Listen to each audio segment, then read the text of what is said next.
A ciência consegue verificar proposições. Por exemplo, comprovar cientificamente, no fundo é isso, né? Quando você diz, não, mas isso está comprovado cientificamente.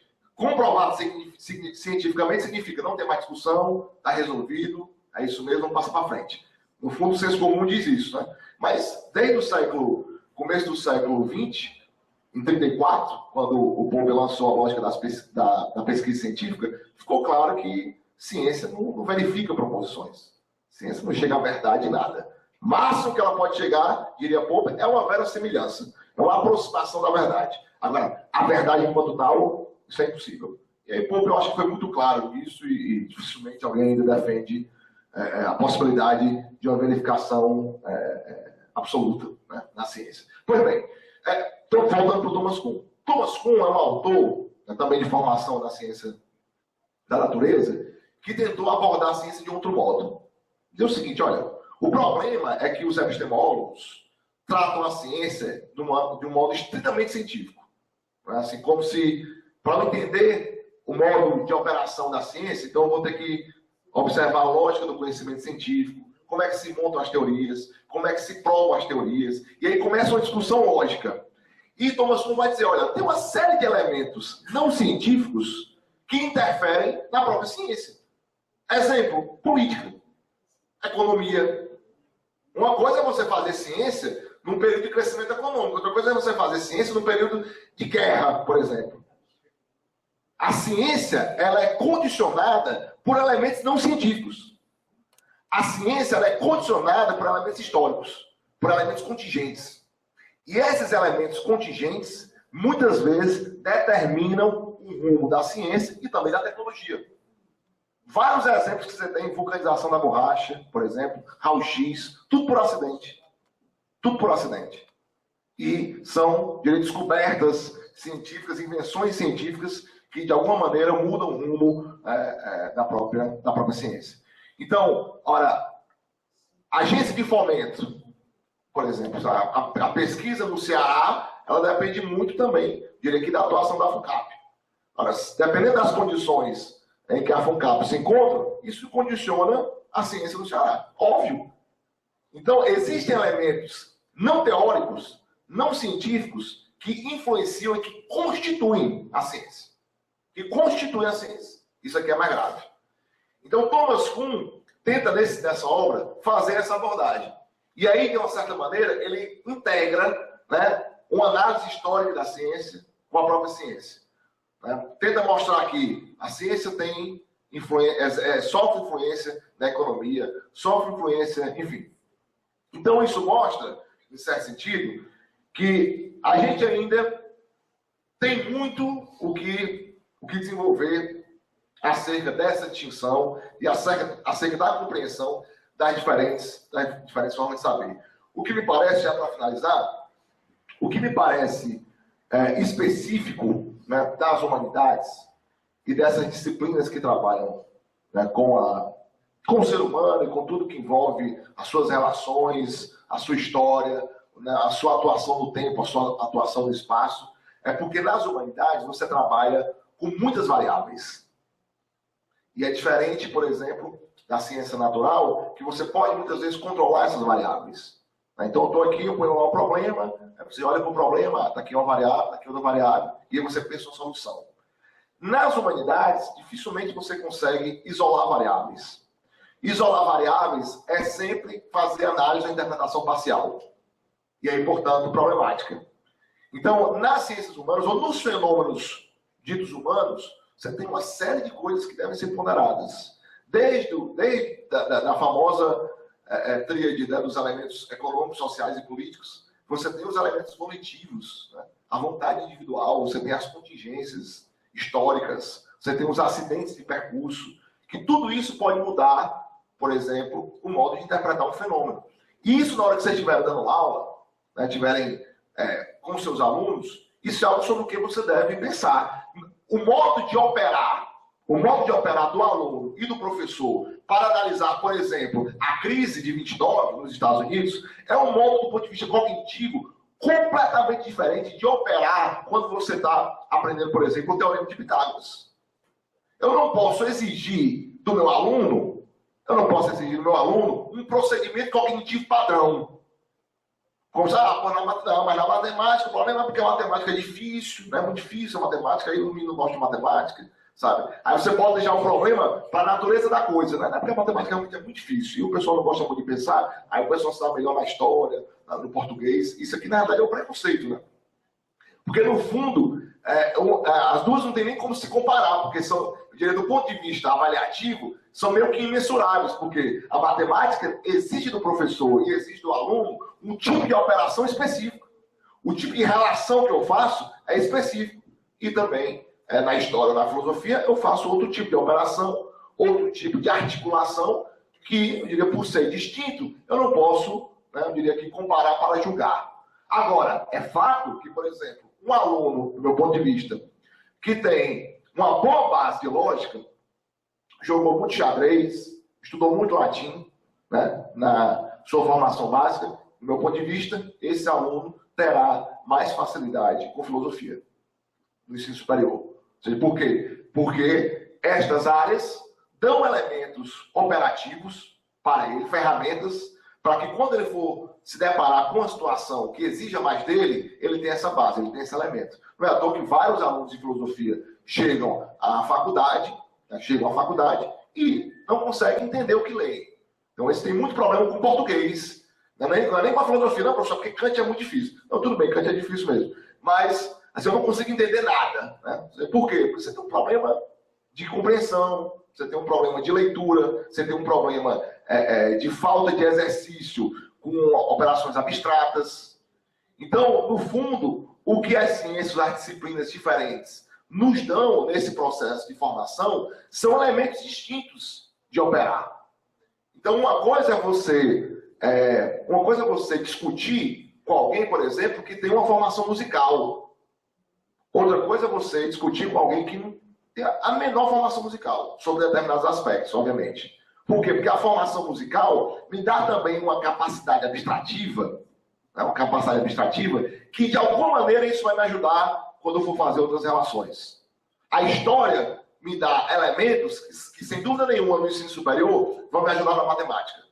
A matemática, sem dúvida nenhuma, me dá elementos que eu tenho a menor dúvida que vão me ajudar quando eu for estudar história em qualquer outro momento da vida. Certo? Então, o que a gente precisa, e aí volto ao que eu disse lá em Sobral, o que a gente precisa é fazer esse esforço de ter uma compreensão mais integrada das formas de saber.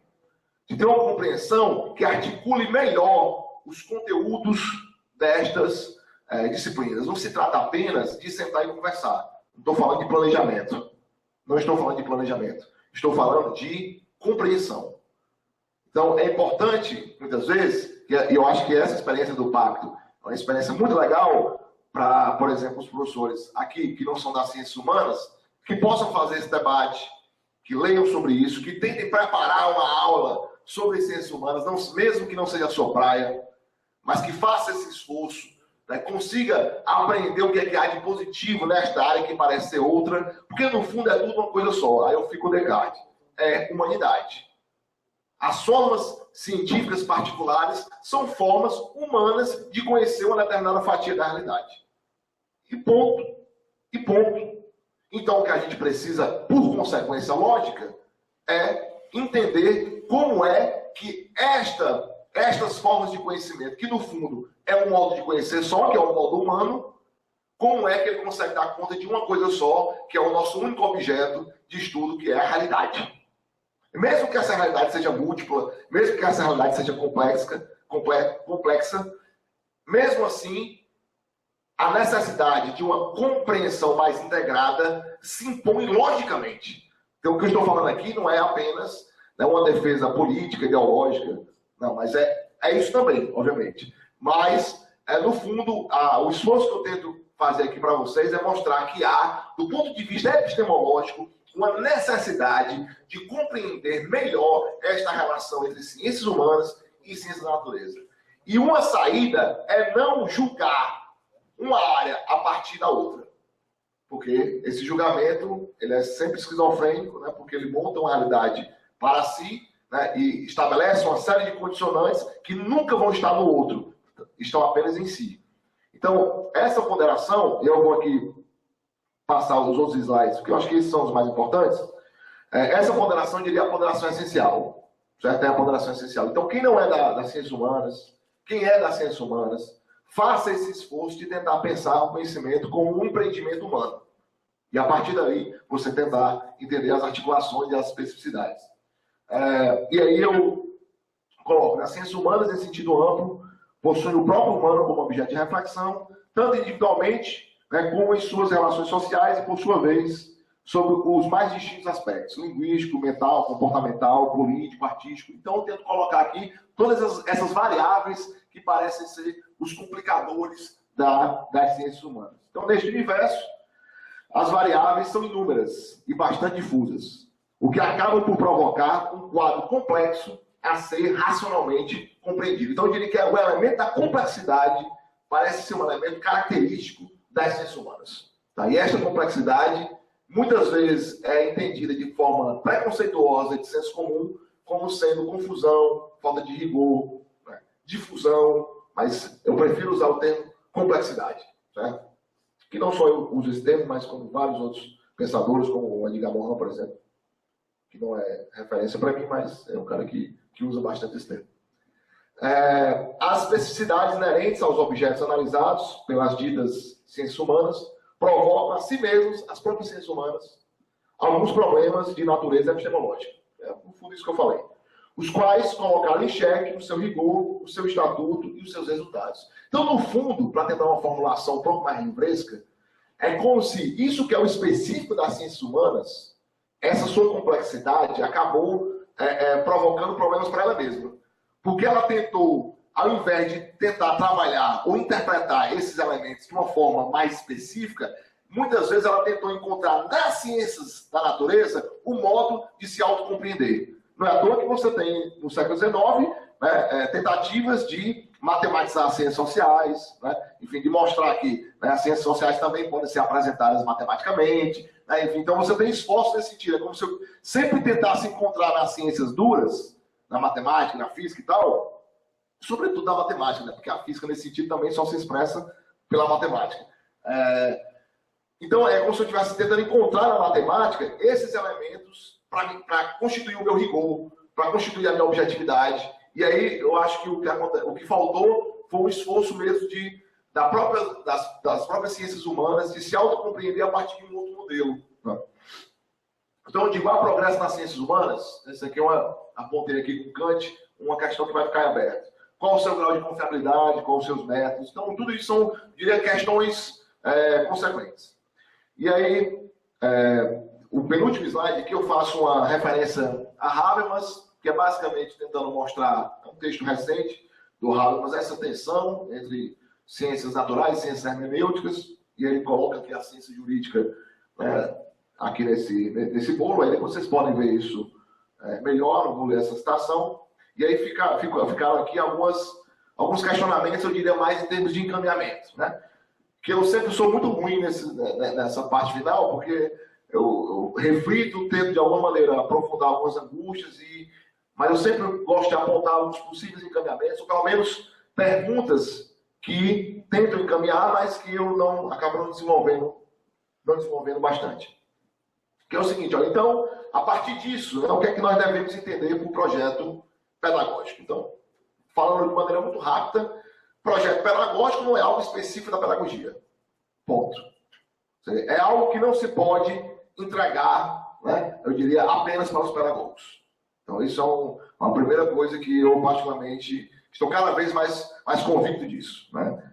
Acho que projeto pedagógico é programa educativo. Então, o programa educativo deve englobar tudo aquilo que é ciência, tudo aquilo que é formação, tudo aquilo que, de alguma maneira, constitui, né, a educação do indivíduo. Então, todos têm uma relação simétrica. O pedagogo não tem mais autoridade, né, do que, por exemplo, o matemático. É óbvio que o pedagogo tem algumas reflexões específicas sobre a forma de ensinar, a forma de educar, mas não tem as reflexões que o matemático tem. E vice-versa. Uma coisa que eu muito critico no nosso curso de filosofia, lá no Cariri. Os meninos têm não sei quantas disciplinas para aprender a estudar filosofia, mas não aprendem filosofia. Inúmeras disciplinas. Aí vão lá, porque é para sala de aula e tal, educação, pá, filosofia. Sim, filosofia mesmo. Cadê? Né? Tem. Entende? Então, há um problema aí. Então, o que é que há? O que é que está presente? A falta de medida. A falta de equilíbrio. Você muitas vezes se perde numa reflexão, muitas vezes sobre a forma, eu falo especificamente da experiência do nosso curso lá, né? E aí você negligencia o conteúdo, por exemplo. Então, como é que eu posso ficar o tempo todo falando de como ensinar matemática, né? Não vai ensinar matemática assim, usar as tecnologias, os métodos, jogos e tal, sim, mas tudo bem, ótimo, isso é importante. Mas a matemática mesmo, né? Não vai entrar no mérito, não ficar nessa... Né? Entende? Então, isso mostra que um projeto pedagógico ele é mais do que um documento. Um documento que só pode ser escrito por determinadas autoridades. Não. O projeto pedagógico é um projeto de educação que deve englobar a maior, eu diria, a maior quantidade de áreas e profissionais possível. Certo? Então, o projeto pedagógico é um projeto coletivo. Coletivo aqui do ponto de vista também epistemológico. Então, seria um projeto pedagógico, né? Um programa de formação humana com pretensões universais? O texto parece que sim, né? Fica imaginando aqui a educação para a humanidade. Apesar que, por exemplo, os romanos, você tinha um projeto de educação voltado para um tipo de indivíduo, que seriam os políticos, para a vida pública e tal. Mas, normalmente, quando a gente fala de educação, a gente fala sempre da pretensão universal, né? Então, é bom perguntar sobre isso, né? Assim, então, o projeto pedagógico necessariamente é sempre uma pretensão universal. Quando nós defendemos um projeto pedagógico para o Brasil, nós estamos defendendo também um projeto pedagógico para o mundo? Sim ou não? Eu acho que isso é uma questão que vale a pena pensar sobre ela. Em qual sentido o projeto pedagógico, qual o sentido de um projeto pedagógico a ser aplicado em todo o país? E as diferenças regionais? E a cultura local? Isso é uma coisa que eu tenho escutado muito nos encontros com os professores. No SES, agora nós tivemos um encontro lá no Crato, que reunimos vários SES do Cariri, e o principal problema lá era a crítica ao material, né? Exatamente porque houve uma relação de heteronomia, né? Ou seja, as pessoas que estão ali não participaram da elaboração do material e tal, e uma das principais críticas é que, tem uma série de elementos aqui no Cariri, históricos, culturais, sociológicos, que não estão presentes no texto. Então, como é que eu vou educar alguém para a cidade? Como é que eu vou educar para alguém para a região, se o próprio material didático negligencia a região?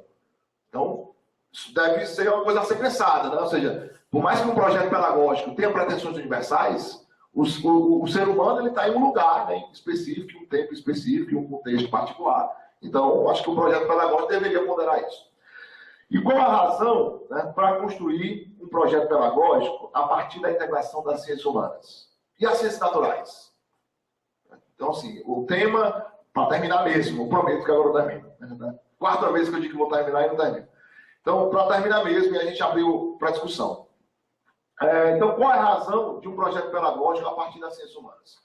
A conclusão a que eu chego, depois dessa fala, é que um projeto pedagógico ele deve, eu diria, ultrapassar esta pretensão de se constituir apenas a partir das ciências humanas.